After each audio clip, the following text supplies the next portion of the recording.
బాగా నీళ్ళు అమ్మవారికి అట్లా చూపించి ప్లేట్ చివరి వదిలిపెట్టేసేయండి. హస్తయోః అర్ఘ్యం సమర్పయామి, పాదయోః పాద్యం సమర్పయామి, ముఖే శుద్ధాజమనీయం సమర్పయామి. అమ్మవారికి అభిషేకం చేస్తున్నట్లుగా భావించి ఒక 5 సార్లు నీళ్లు చల్లండి అమ్మవారి మీద.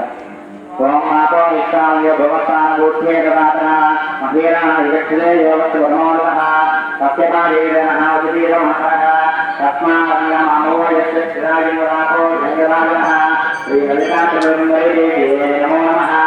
ఉద్వోదనా స్నానం సమర్పయామి, స్నానానంతరం స్నానం సమర్పయామి.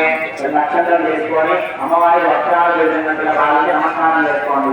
ఓం దేవతాః దేవతాః పూజమానః అభివిదాః జ్ఞానస్వాహ దేవలోమానే రజతాచంద్రదేవి నమో నమః. లక్ష్మీం సమర్పయామి, వస్త్రేష్మాసం అక్షతాం సమర్పయామి. మళ్ళా లక్ష్మణ నమస్కారం చేసుకోవాలి.